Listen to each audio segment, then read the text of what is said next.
కటింగ్కి వచ్చేసి పాలకూర కటింగ్ అక్కడ పాలకూర కటింగ్ కొంచెం మంచిగా ఉంది. అక్కడ వీడియో కంప్లీట్ బెడ్ మొత్తం వస్తుంది అది.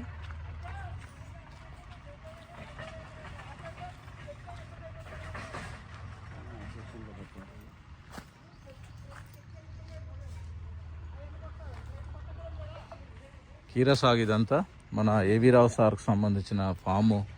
ఒక 100 ఎకరాలు ప్రస్తుతం నిరంజన్ గౌడ్ అన్న, తర్వాత సతీష్ అన్న ఇది లీజ్ తీసుకోవడం జరిగింది. ఇక్కడ కీరా సాగు చేస్తున్నారు ప్రస్తుతం. ఇప్పుడు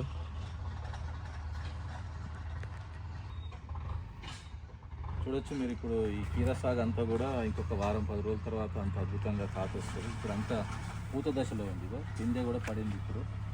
కాబట్టి టెక్నికల్గా ప్రతి ఒక్క మొక్కకు మన రూపన్ రమేష్ అన్న టెక్నికల్ అడ్వైజ్ ఇస్తుండు. ఇంకొక 10 రోజుల తర్వాత మనకు కీరా సాగు స్టార్ట్ అవుతుంది. కాబట్టి గత నెల క్రితం స్టార్ట్ చేసిన ఈ పంట కీరా చాలా బాగా ఆరోగ్యంగా ఉంది. ఎందుకంటే ఆర్గానిక్ మెథడ్లో చేస్తారు. ఆకు కూడా చూడవచ్చు మీరు అద్భుతంగా. ప్రతి మొక్క కూడా మంచి ఆరోగ్యంగా ఉంది.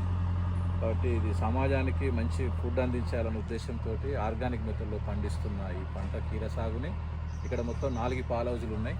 ఈ 4 పాల్ హౌజుల్లో కూడా రకరకాల పంటలు వేయడం జరిగింది. ఇది రాఘవేంద్ర హోటల్కి సంబంధించిన ఫుడ్ని సప్లై చేయడానికి కీరా సాగు, కూరగాయలు ఇవన్నీ అక్కడ హోటల్కి కావాల్సిన అన్ని రకాల కూరగాయలు ఇక్కడ ఈ క్షేత్రం నుంచి పండించి అందించాలనే ఉద్దేశంతో. ఎందుకంటే మార్కెట్లో కొంటున్నప్పుడు మనం వీళ్ళు మోండా మార్కెట్కి వెళ్ళి తెస్తున్నప్పుడు రకరకాల కూరగాయలన్నీ కూడా ఏ రైతు ఎక్కడ ఎట్లా పండిస్తాడో, కెమికల్స్ ఎట్లుంటాయో తెలియదు. కాబట్టి కెమికల్స్ లేకుండా పండించాలనే ఉద్దేశంతో మంచి ఆరోగ్యకరమైన పంటని ఉత్పత్తి చేయడం జరుగుతుంది. దీనికి సంబంధించిన టెక్నికల్ సపోర్ట్ అంతా మన రూపన్ రమేష్ అన్న అద్భుతంగా ఇక్కడ అందిస్తుండు. ఈ ఫామ్ సక్సెస్ అవుతుంది పక్కా. ఎందుకంటే ఒక 100 ఎకరాల బిట్లో రకరకాల పంటలు, ఉదాహరణకు కూరగాయలు కానీ, పండ్లు కానీ, మునగ కానీ, కీర కానీ, దోస, బీర, టమాటా, కందులు, వరి, రకరకాల పంటలు ఇక్కడ పండిస్తారు. కాబట్టి ఇంకా భవిష్యత్తులో ఇవన్నీ అభివృద్ధిలో చేయాలి. ఒక 1 మంత్ నుంచే ఈ పంట సాగు స్టార్ట్ అయింది.